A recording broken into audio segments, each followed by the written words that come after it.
Prepare to step into a world where imagination knows no bounds as we present Legends, Loot, and Lore. Join host, DM, and self-confessed Dice Goblin Andrew, who will guide you every step of the way into the realm of Dungeons & Dragons. From actual gameplay and cooking up delicious D&D foods to interviews with other D&D fans and newbies, this podcast is your gateway to becoming the hero of your own story. Whether you're a new adventurer or a seasoned traveler seeking new insights, Legends, Loot, and Lore has something for everyone. After the episode, visit our website at www.legendslootandlore.com for even more resources and exclusive content. And if you're as passionate about this adventure as we are, help support our quest at legendslootandlore.supercast.com. Embark on this odyssey with us and let the echoes of ancient tales guide you toward a destiny filled with limitless possibilities. Roll for initiative, because your adventure begins now.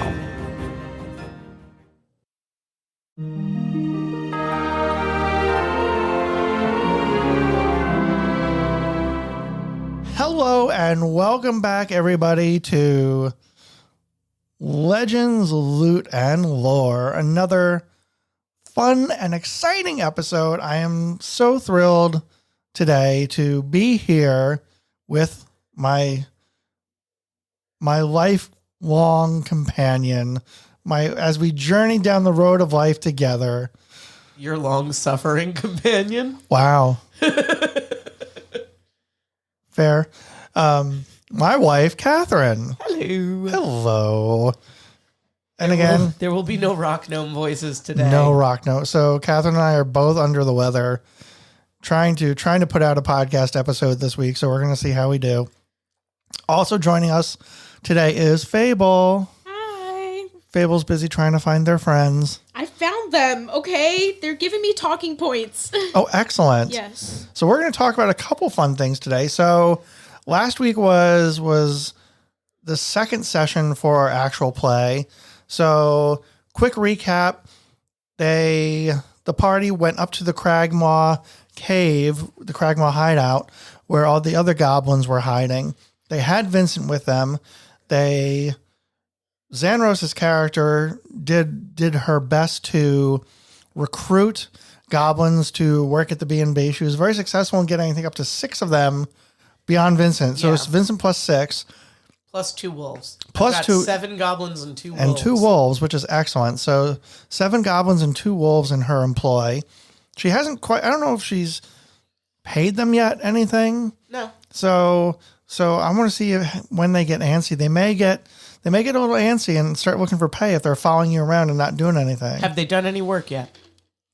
Yeah, but they're not getting paid because they were looting and plundering people on the Tribor Trail. Uh-huh. And now they're just following you around for some promise of... They're getting fed. Are they? I'll feed them. You feed them? Yeah. And speaking of feeding, that's the other thing we're going to talk about. We're going to talk about the next recipe that we're making. Oh, yeah. Out of the Heroes Feast Cookbook. Do tell Xanros. I won't say Xanros. Catherine. So, because you're not going to do Xanros's voice, so I don't think I can. Catherine, I wonder if I can. Should I try it? No, don't. I kind of want to try now. You're gonna burst into a coughing fit. Should I probably will, but I'm gonna try. Yes, you try it. Oh God, wait. I don't think I can do it either. Let me try it. Heartlands, Roseapple, and Blackberry pie. All right, so we are. Oh my God. So we're gonna.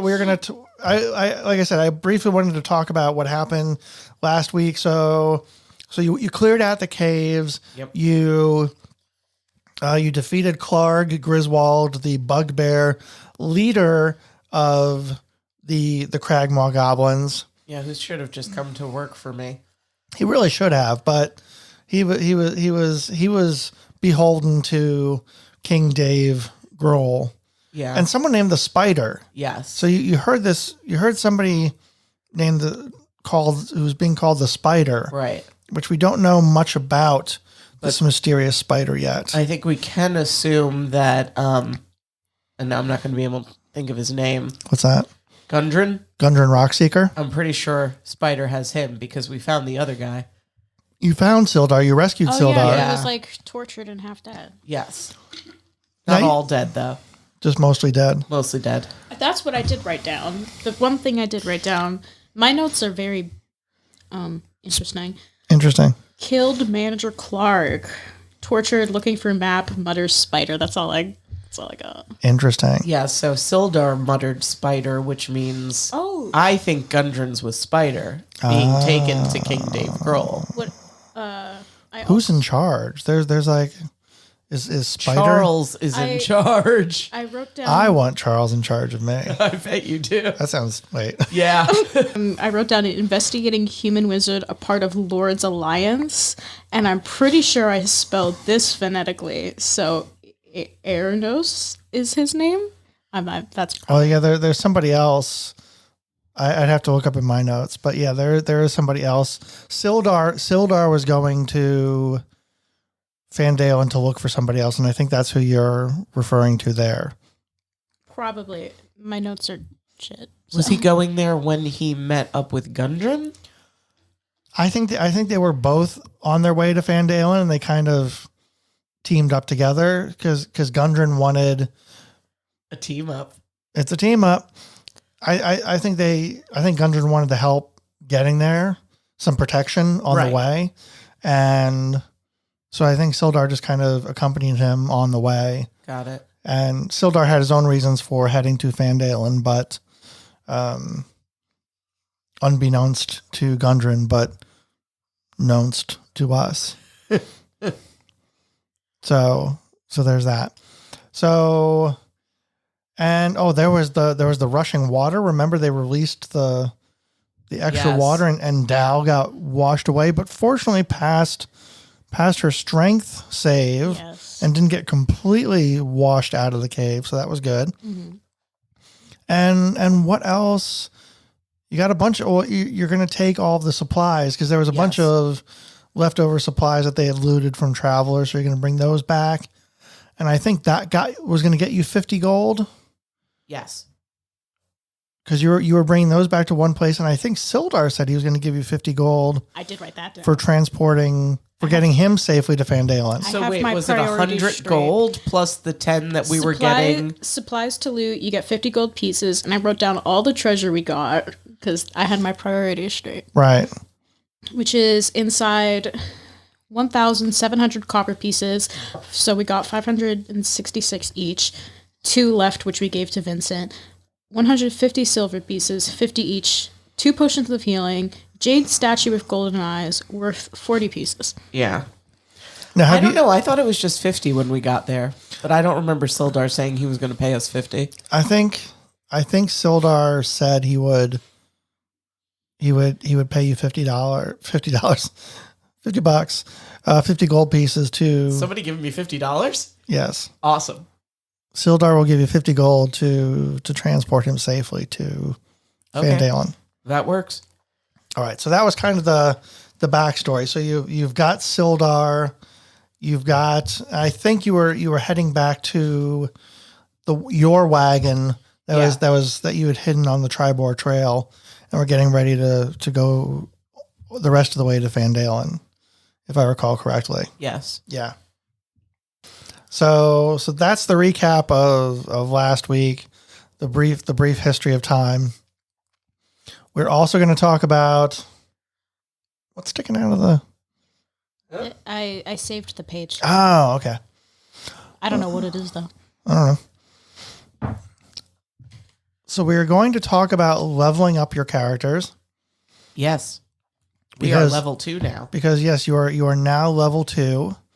So we'll talk about that. And we're also going to talk about, because this is now, so we're 2 sessions into this. So this is really Fable's first exposure to a kind of pre-made a book campaign. Yes. A D&D module actually written for D&D. You have played for years in the single campaign. We started it. Wait, didn't I just tell you when we started it? Where was it? 2020.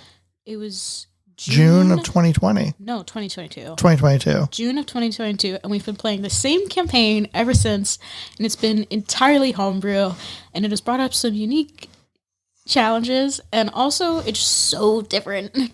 Yes, so we will talk about that as well. All right, so let's talk about leveling up your character. Yes. So up next to your name in D&D, so we're doing this all in D&D Beyond. Yeah. So up next to your name, see where it says manage? Yep. So go to manage. Yep. And then under that, my character, you see manage character and levels. I see. Okay. Oh, so I can change it to level 1?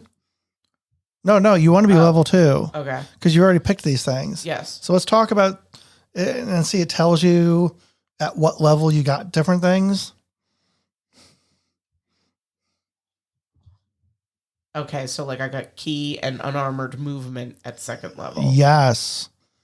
So you got the ability to use key. So starting at 2nd level, your training allows you to harness the mystic energy of key.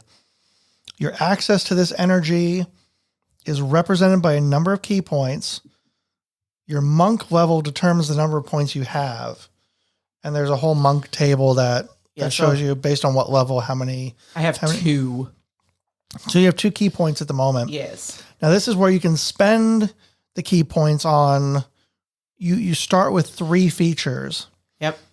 Flurry of blows, Yep.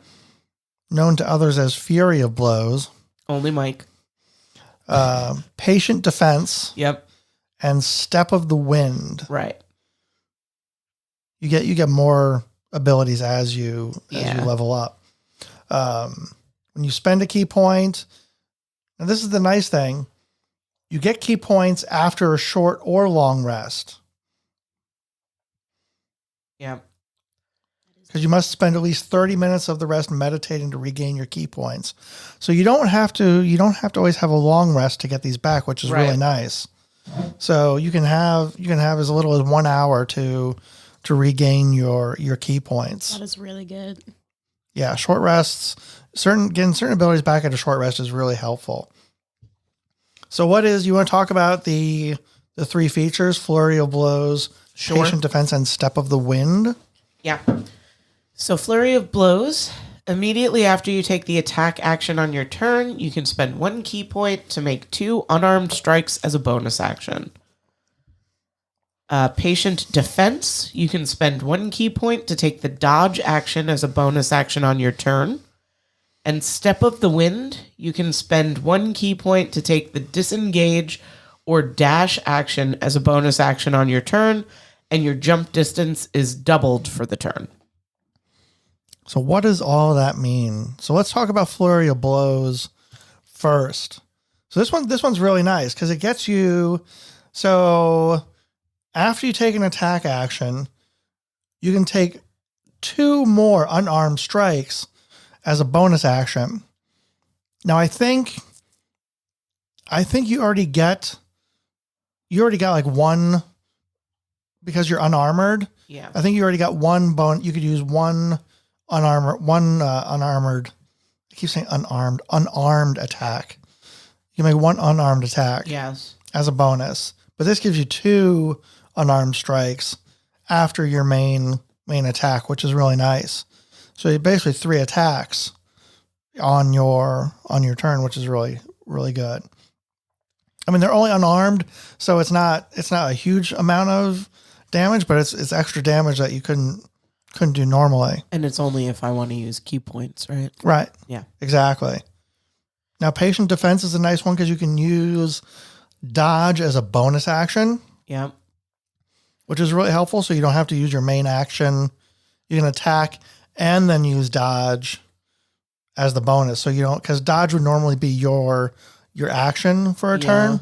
So you can use that as a bonus after you make an attack. So what am I doing? Dodging one of the bad guys? Dodge, duck, dip, I knew this was coming. dive, and dodge. You can dodge out of the way. Why must I test you? Do I have to take that action during my turn, or is it on like the opponent's turn? No, that's your bonus action. So what's the point of it? You see what I'm saying? If nobody's doing anything to me right now, why do I want to dodge? Well, I think that's a really good question. Let me look up dodge. So dodge, when you take the dodge action, you focus entirely on avoiding attacks until the start of your next turn. This is the benefit to dodge. Any attack roll made against you has disadvantage.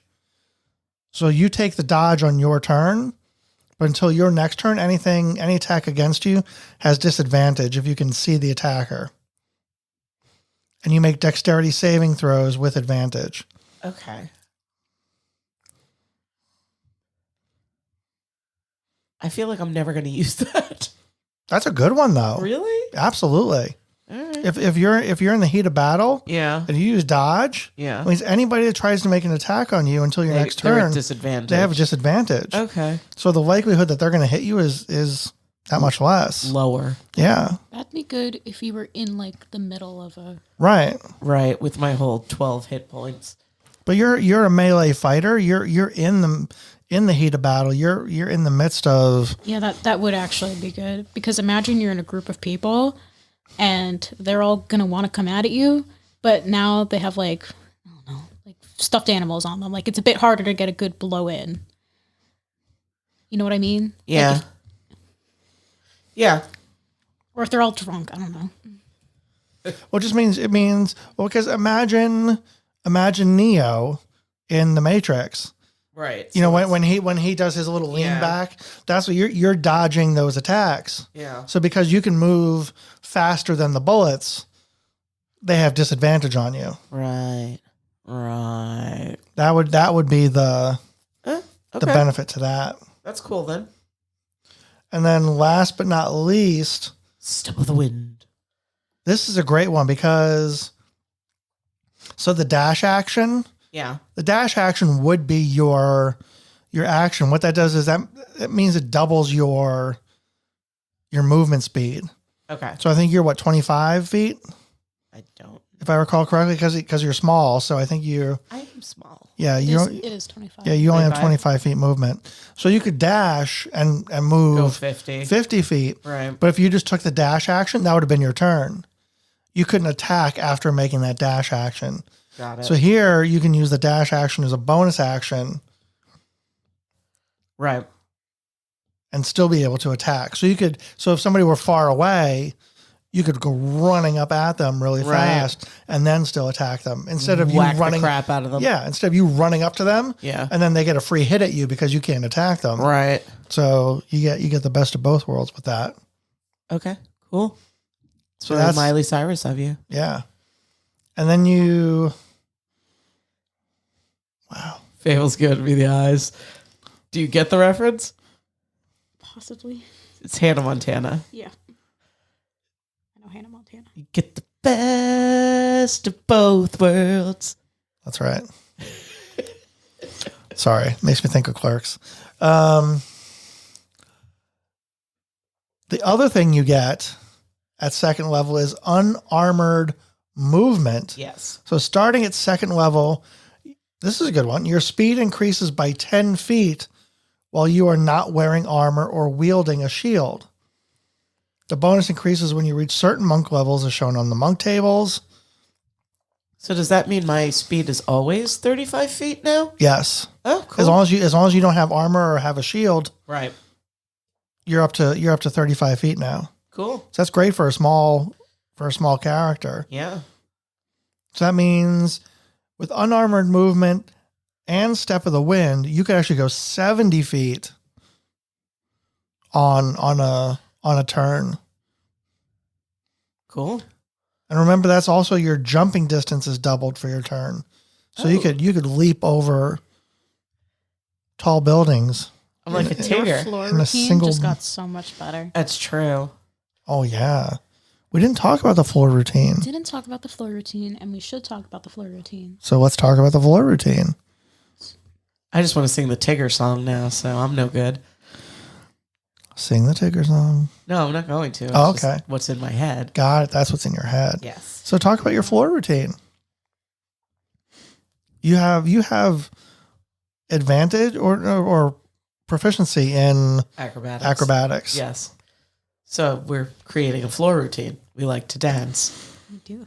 That's excellent. Is this going to be like dinner and a show at the B&B? Ooh. Yeah, we could totally do that. You're like, I'm going to put on a show for you people. That's like the, okay, so Gordon Ramsay, Yes. Hotel Hell, Yes. the best Gordon Ramsay show. Why it got canceled, I will never know. He went to one place where the lady just insisted, who owned the hotel, Yes. insisted on performing in the restaurant. She was very bad, but thought she sounded just like Cher. Oh. And that's Xanros now.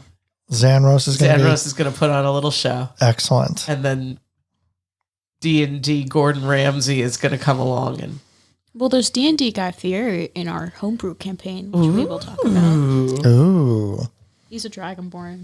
Of course Nice. he is. Does he have flames on his shirt? I think you know. Does he come from Flavortown? Yes. Awesome. All right. I've seen Guy Fieri in the flesh. Oh my god, really? Yes, he looks exactly like Guy Fieri. Like, he looks exactly like you expect him to look. Yes, he was eating dinner in a restaurant where I was having dinner with a couple of friends, and we all took turns going to the bathroom so we could walk past his table and get a look at him. Very nice. Very nice. All right. So those are the two things you got. So we also have to talk about your hit points. I got 2 more. You got 2 more hit points. Did you No, roll? I got 12. Did you roll it? Is that what you did? I don't remember. No, remember it was a whole big problem we were having? No, I right? don't remember. Oh, yeah. Yeah, it was a whole thing. What was the whole thing? We had to pause. It And wouldn't figure out how to... it wouldn't apply. Yeah. It was a I whole, had to fix a setting. Yeah. Right. It was a whole thing. it was a whole I thing. don't remember how I got new hit points, but I got 2 new hit points. I have Yeah. 12 now. Wow. Twinsies. Excellent. So you got 12 hit points. You got some great new... It does say rolled hit points were 8. Hit points from bonuses are +4 from Constitution. Got it. So it seems like my total possible hit points are 20. But I don't have that now. No. All right. What I do have is a tiny little unarmored body. Yes, you do. But you're a martial artist, so I know. And I'm pretty sly. you're furiously fast. Uh-huh. Mm-hmm. Pretty Especially cool. during my floor routine. That's right. Yeah. I cannot wait to see this. I can't wait for Dal to hold me up over their head like Baby in Dirty Dancing while I've had the time of my life plays in the background. Just Nobody puts Xanros in the corner. just as long as Dal doesn't drop you and like impale you on her horns. Oh my god. That's going to be a little That's dangerous. morbid. Dal, do your hands reach over your horns? Let's figure that out. Let's real figure quick. that one out, guys. I'm curious. Can Dal even lift you over? Wait, no, I can check this. There is a way to check this. I'm sure there is. If I Yes. You have something on your mind. I can see it. But if Dal can't lift me fully over their head, they could just lift me in front. I weigh 29 pounds. It's Yeah. not like even I Right. could do that. Right. So they could lift me like this. There's still my slingshot idea, Yes, I like that idea. I do too. which I'm all for. We haven't had the opportunity to try it yet, but we will. Don't worry. You can be lifted above my head. Ooh, Above the horns? Yes. Cool. nice. So, Fable. Let's talk about Dal's leveling up. Okay. How do I do that again? I apologize. All right. So, you got your character. Mm-hmm. Next to your name, manage. Character and levels. Yes. All right. I was there already. And then So, what do you get? What are your second level abilities now that you've gotten? Channel divinity. oh yeah. Oh duh, there it is. All right, there we go. Yeah, I got channel divinity. Ooh, so tell us about this. Okay, so where is it? At second level, you gain the ability to channel divine energy directly from your deity, using that energy to fuel magical effects. You could start with 2. Turn undead as an effect determined by your domain. And what else is here? I forget what did I... So now you can turn undead? I believe I can. As an action, you present your holy symbol and speak a prayer. Centering the undead? Yes. Ooh. Each undead that can see or hear you within 30 feet must make a wisdom saving throw. If the creature fails, it is turned for 1 minute or until it takes any damage. A turned creature must spend its turns trying to move as far away from you as it can, and it can't willingly move to a space within 30 feet of you. It also can't take reactions. For its action, it can use only the dash action or to try to escape from an effect that prevents it from moving. And if there's nowhere to move, the creature can use a dodge action. That's pretty cool. And that's the first option for Channel Divinity. Right. There's another. Oh my gosh. And that is Preserve Life. Uh-huh. You can use your Channel Divinity to heal the badly injured. So as an action, you present your holy symbol and invoke healing energy that can restore a number of hit points equal to 5 times your cleric level. And ooh. So that's what? 10? Yeah, 10. Nice. So any creature within 30 feet of you, and divide those hit points among them. Okay. So since you've got like basically 2 other people in your party, you could give them, if you split it evenly, you give them 5 hit points each. Yeah. This feature can restore a creature to no more than half of its hit point maximum, and I can't use it on undead or construct, but that'd be fine. Cool. That's awesome. Now what else? Now you get more spells, right? I do. Let me go to that real quick.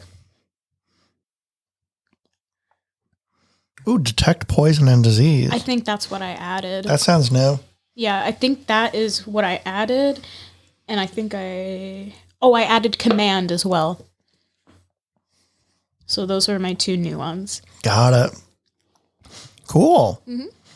Well, that's exciting. New spells are always fun. Yeah. So, and how many more hit points did you get? I think I just got 2. All right. So we got your characters leveled up. Yep. Which is really exciting. So they've got all sorts of new abilities.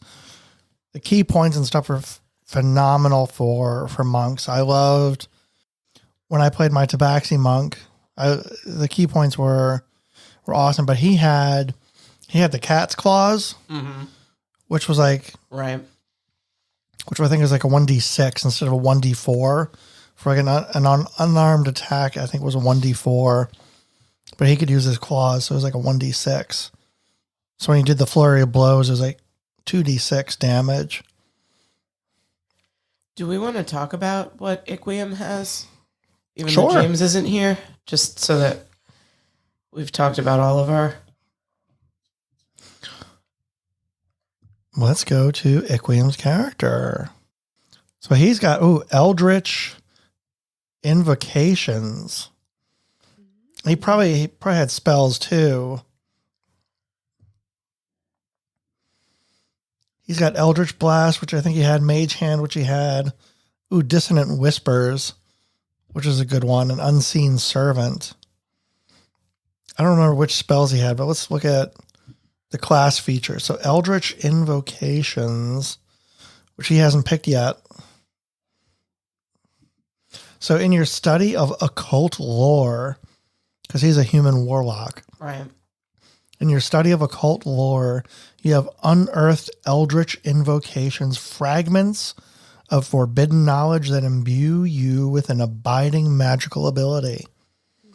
At second level, you gain 2 eldritch invocations of your choice. Your invocation options are detailed at the end of the class description, yada, yada, yada. When you gain certain warlock levels, you gain additional invocations of your choice, shown in the known invocations column. Additionally, when you gain a level in this class, you can choose one of the invocations you know and replace it with another invocation that you could learn at that level. So you can, as you level up, you can always swap them out. There's a bunch of them too. Some of these names. Agonizing Blast. Nice. When you cast Eldritch Blast, add your charisma modifier to the damage it deals on a hit. Armor of Shadows. You can cast mage armor on yourself at will without expending a spell slot or material components. Cool. Beast Speech. Ooh. You can speak with animals at will without expending a spell slot. You can talk to our wolves? Mm-hmm. Nice. Devil's Sight. You can see normally in darkness, both magical and non-magical, to a distance of 120 feet. That'll help him because he doesn't have. That would be vision. exactly. That'd be really helpful for a human not having dark vision. So he could because you can pick two of them. You can pick two of these. So yeah, he could definitely pick Devil's Sight and get dark vision, which would be nice. Yeah. Of course, he could pick something else and then just rely on us. True. So the unarmed strike. Mm-hmm. No, literally his unarmed strike. Yeah. Deals 0 damage. Like on his character sheet, yeah. Unarmed strike, 0 damage. That sucks. Well, even when he uses his staff, he has a melee. So if he uses a melee weapon as a staff, it deals 1d6 minus 3 damage. So he's got to roll at least a 4 to do any damage with his staff. Why did we go with this dude? He's useless. He's not. He's a great spellcaster. Well, okay, there's that. Because he offered us money. That's true. Fable's right. Yeah, I am. Yeah, say. So you guys got greedy.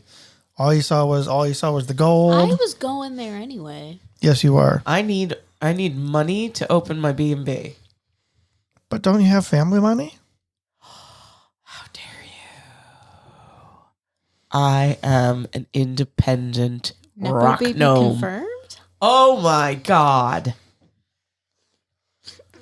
I had to. I remember Fable the just floor. Nepo babied me. I'm sorry. I was thinking about the floor. Yes. The whole point is that Xanros doesn't want to be a Nepo baby. I know. I had to say it, though. Yeah, but the property is your parents', so you still kind of are. Wow. It's not like you're going to buy property. You're taking your family land. I mean. All right, so yes. So we've talked about all the characters leveling up. Now what? Now we wanted to talk about Fable's experiences. Yes. Because everything that Fable has done up until now has been a homebrew. Yeah. So this is their first Fable. Yes. So let's talk. So talk to us about your experience in the homebrew campaign. So it was June of 2022.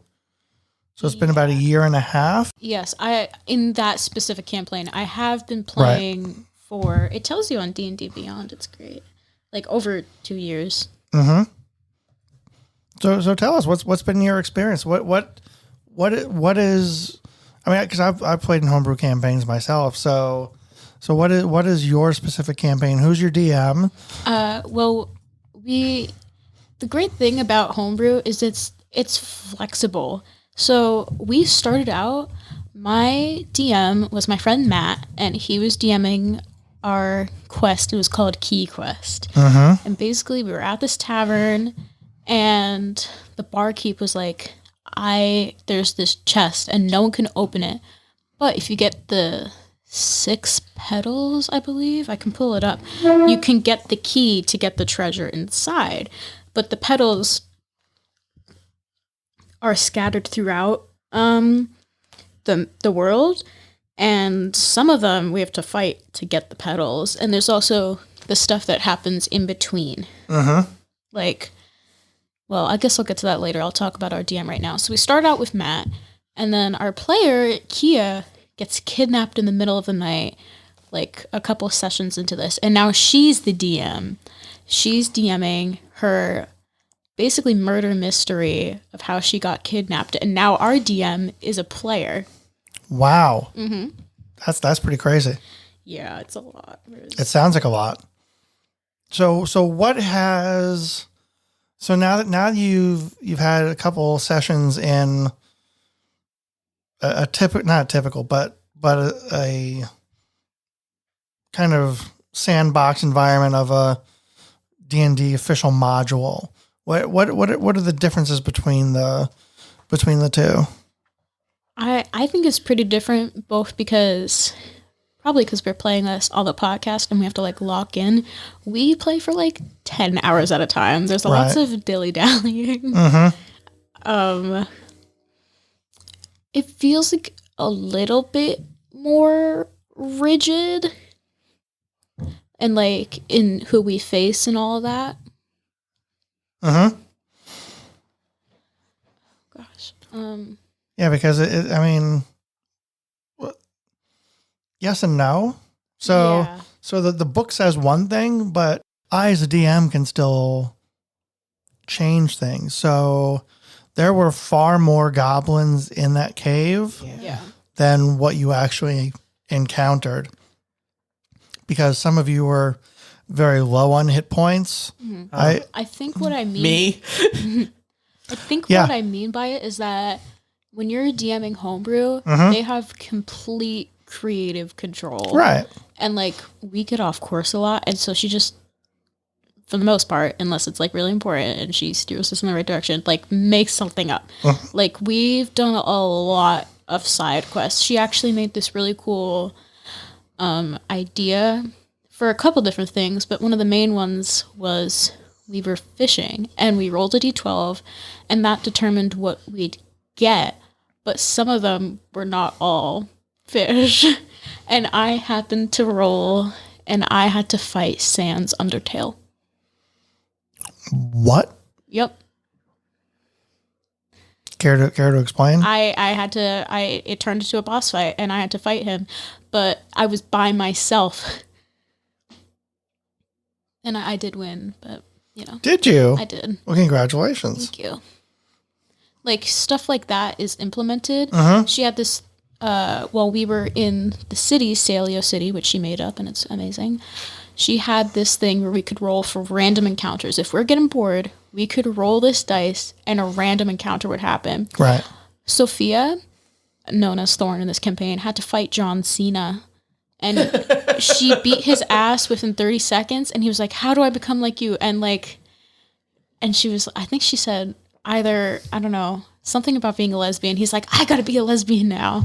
And then he ran away. Like random stuff like that. So Sophia turned John Cena lesbian? Yes. Interesting. She also had this thing where we could get jobs at the shops in the city. I worked at a botany shop. We became models at one point. We got modeling jobs. We were recruited to be models, and we got some jewelry out of it. Nice. Yes. There's actual pictures of us posing in real life, by the way. That's awesome. And we had to roll for how good we looked and like how well we did. And I failed miserably because I was nervous. But Sophia just stood there and then she rolled like a nat 20. So it was like, oh my God, I love you. Like, boop, boop, boop. Like, very cool. I mean, there's pluses and minuses to homebrew and D&D modules. I mean, because again, like you said, D&D modules are somewhat, you're somewhat constricted by. She makes up every NPC, every shop. She can choose whatever shop she wants to be. She can put in whatever she wants into these shops, like the exploding chicken bombs. Yeah. And she was also able to help us get a clue into her character's lore, because there was this like basically thrift shop and we actually found her character's purse, which had drawings from her childhood inside, and it was screwed up because every single D&D character's childhood is screwed up. Oh, of course. Mm-hmm. Absolutely. So what do you like about our campaign compared to homebrew, which you're used to? I'm playing D&D regularly. That's always a plus. The problem with us is that it takes a while to make up an entire world from scratch. Yes, it does. Absolutely. Wait, they sent me a bunch of things talking about. That is one of the, not necessarily a drawback, but it is one of the things to consider if you are going to build a homebrew world. I mean, everything is of your own imagination. So to build those encounters and develop the NPCs and develop all the things that come up in that adventure, it's a lot of work. It really is a lot of work. And I give a lot of credit to anybody that has that ability, because I want to say it's not that it isn't easy, but I mean, it's just a lot. It's a lot to keep track of. So you've got to be very organized. You got to be very organized when you are building that world and planning it out for people to play inside of it. Before we started this recording, I consulted the D&D group chat, and she sent me this. She said, honestly, the hardest part is coming up with everything from scratch and just hoping it'll come together in the end. Right. Because she's writing this over the course of months. Like, that's why I usually have to take a month to get all the good shit done. Like, there's a lot that goes into it. And she said, if something sucks when you look back at it, like you're writing, you just change it. Right. Absolutely. And something she said about that also is that it really helped her outside of D&D. She's gotten better at creative writing, world building, and creating art while being fun and not like a job. Not like art class, we have to get it done. So it's really helped her develop her skills outside of D&D. That's super cool. Mm-hmm. Very nice. Excellent. Well, thank you for your insight on homebrew versus standard D&D modules, which is what we're playing. That was fun. Vandelver and Below, the Shattered Obelisk. I just like saying that. I know, right? So we are going to be working on our next recipe, which we would have normally done for this episode. However, since Catherine and I have both been under the weather, we skipped the cooking for this week. So we will be baking a pie for our actual play when James is here. So we're going to be making the Heartlands Roseapple and Blackberry pie. And here's a little story with it. As the story goes, a hungry halfling returned from her hillside stroll with a heavy basket of crisp rose apples and plump blackberries. In typical indecisive halfling fashion, she couldn't decide which to fill her pie with, so she chose both. And thus this legendary halfling dessert pie was born. A thick handmade crust and a flaky, buttery top blanket a tart and tasty rose apple, nearly any apple suffices, season pending of course, and blackberry filling with spiced ground accents. Some halflings even dust their crust with a white cheddar that melts for a unique flavor, but all of them agree that it would be a sin to serve this without a scoop of freshly whipped sweet cream. So this recipe sounds interesting because, well, this is not the first time that I've heard people putting cheese, like cheddar cheese, on. No, cheddar cheese on an apple pie is a thing. It's the whole thing, yeah. Yeah. I mean, I'm kind of an apple pie purist, like no cheese for me, but a lot of people seem to dig it. I think it probably goes along the same idea of like a sweet and savory, right? Yeah. Like cheese danishes. Yeah, people. There's no apples in a cheese Danish, though. But I'm saying it's the same concept. Cheese is good. Cheese is always good. Cheese and pastry. Yes, that's what they're. But I'm thinking like people who dip fries in milkshakes. Yeah. Sweet and savory.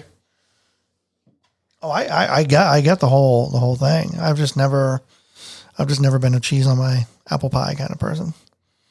But this is apples and blackberries. Yes. So who knows? Well, and then we get to make our own whipped cream if we want. Ooh. Yeah. Wonderful. Well, I think that's covers everything that we wanted to talk about today. I think so. Yeah. Wonderful. Well, thank you both for joining me here today on Legends, Loot, and Lore. Anyone we should give a shout out to, Fable? Kia, Sophia, Matt, Donnie. They all gave me good input on what to say. So thank you, everybody, for listening to another episode. We'll be back next week with an interview with somebody. And then we'll be back in the first week of the month with the actual play. This will be when you actually get to. So let's do a little preview. So this will be when you actually get to the town of Fandalen. So let's start with Dow. Dow, what is your reasoning for going to Fandalen again? I got to meet up with Sister G. Sister G, that's right. Yep. Gabrielle. Sister G. Excellent. This is the book? You're looking for a book. I'm looking for something. You're looking for something. You don't know what it is. Yeah. Got it. And Xanros, you're looking to claim the family property. Which I believe won't be without difficulty. Oh, no, there will be some difficulty. Yeah, I thought there might be. There might be some squatters at my B&B. Oh, there's definitely some squatters at the B&B. Will my goblins be able to help with this? Ooh. That's a good question. I don't know. They're not very brave. They're great at like basic tasks, like robbing people, but we'll see. I'll see if they can help you clear out the manor, and you're gonna have to leave them there to rebuild it. Obviously, yes. Yes. They'll also have to work on their uniforms and the entertainment for the evening, and there's you've got so much going on. I really do. There's a lot to be done. To be a proprietor of a B&B. We have to figure out who's going to do housekeeping, who's going to handle the restaurant. We have all 3 meals available every day. Should we make a menu and post the menu? We totally should make a menu. I'm making a menu right as we Okay. speak. Okay. So there's a lot to be going on as far as preparing the B&B. And I think I'm trying to remember. Well, Iquium is going there because he's the friend of Gundren Rockseeker. So he was the one escorting the wagon of supplies. Right. We still have to find him, right? Like, we got to go back and get him at some point, too, right? He's somewhere. And we do want to save him. I would think you would.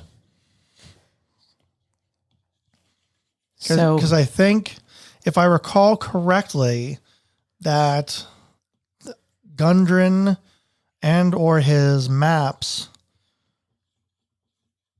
have been brought to the Cragmaw Castle. Yeah.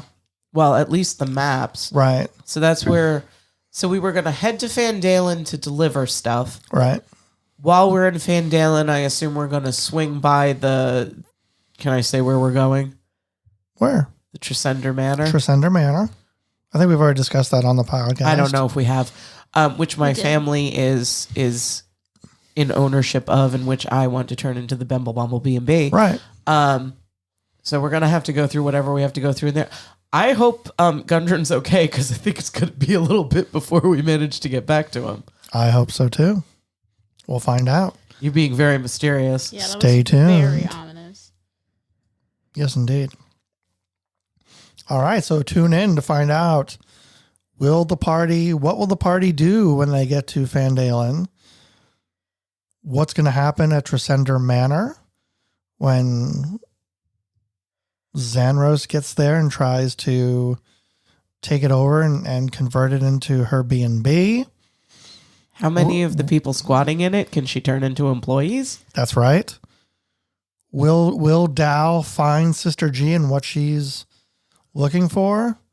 Will Iquium and the crew find Gundren and figure out what's going on? Only time will tell.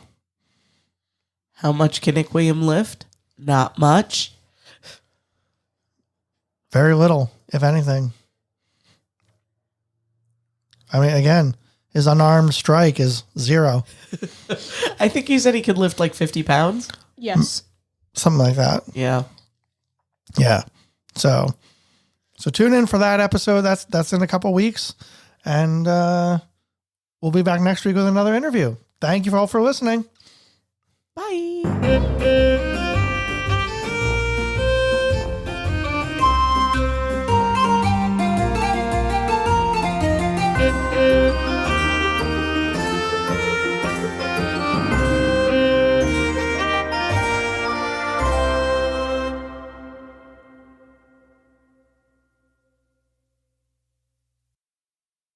Thank you for joining us on this episode of Legends, Loot, and Lore. We hope you've enjoyed immersing yourself in the realms of legends, uncovering hidden loot, and delving into captivating lore. But the journey doesn't end here. For exclusive content, behind-the-scenes insights, and access to our community, visit legendslootandlore.supercast.com. There you'll be able to support the podcast, where you can join our Discord server for lively discussions and subscriber-only content, and connect with fellow enthusiasts. Stay connected with us on Instagram and Facebook at Legends, Loot, and Lore to continue on the quest. By following our social media channels, you'll be the first to know about upcoming episodes, bonus content, and exciting announcements. If you've enjoyed your time with us, we kindly ask you to rate and subscribe to this podcast.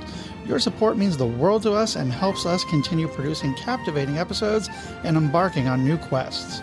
Thank you for being a part of our journey. We're thrilled to have you by our side as we unravel the legends, uncover the loot, and delve deeper into the lore. Until next time.